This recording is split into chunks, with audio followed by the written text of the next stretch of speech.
So, mga my loves, ito, habang naglalaba ako at naglilinis sa taas, binabad ko na yung fish fillet na uulamin namin for today's video. So, binabad ko siya sa egg na may flour, then paminta at pampalasa. So, coat na natin siya dito. So, ito yung pinaka-the best way na yung parang nakakatawa sa part na mag-fish fillet ka tsaka chicken finger. Yung ibabalot mo siya sa breadcrumbs. Papainit na ako ng kawali.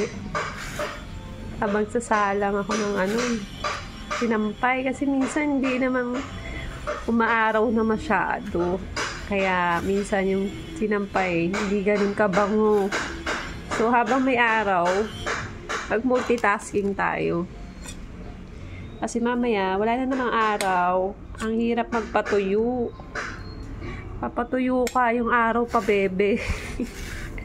Sisilip ng kaunti, tapos wala na namang araw. Kaya yung mga sinampay ang lalamig, tapos hindi siya mabango. Pag inamoy mo siya, para siyang matuyong pawis na ewan. Kahit nilagyan mo pa siya ng kung ano yan. Kasi mas maganda kasi yung mga damit natin natutuyo talaga sa natural na araw. Hindi yung ingay, di ba? Kung kailan nagbo-voice, ako dito sa aking ginagawa ng ingay. Narinig ata ako. So, ayo, anong ulam nyo for today's video? Ito ang aming ulam.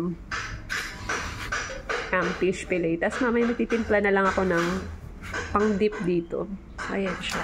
Ito, dyan ko nilalagay. Mamaya i-coat ko pa yan para makapal yung pinaka-coat niya. Papainit ako ng kawali para hindi siya dumikit. Kahit siya, non-sticky. Yan. Kaya nyo rin ba? Pag nanay tayo talaga, kaya natin pagsabayin yung mga ginagawa natin. Kaya natin maglinis habang nagluluto, naglalaba. Kaya din ba ng mga lalaki yun?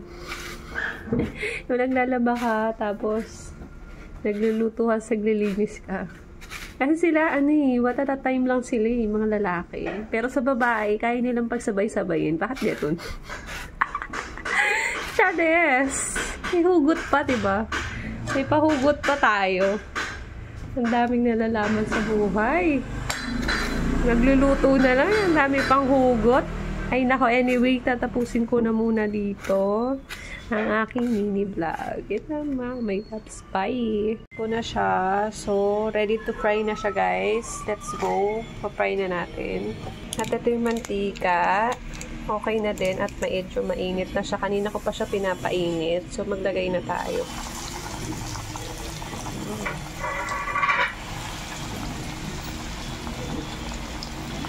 Yan. So, mag-occupy tayo ng space para ma-prito siya ng maayos. Kasi hindi mo naman kailangan siyang toasted din.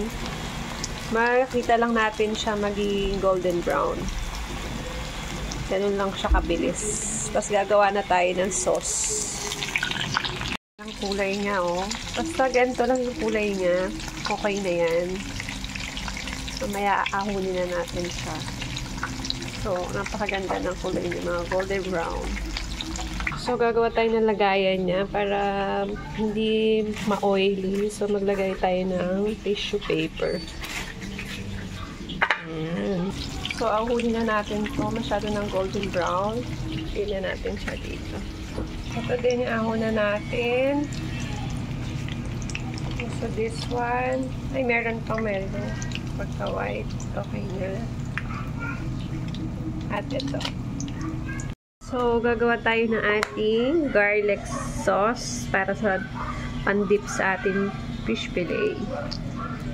So, ayan, naglagay tayo ng mayonnaise at maglalagay tayo ng paminta.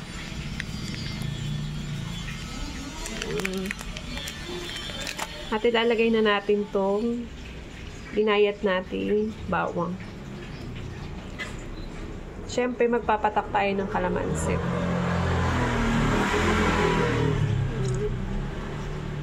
So, i-mix na natin siya.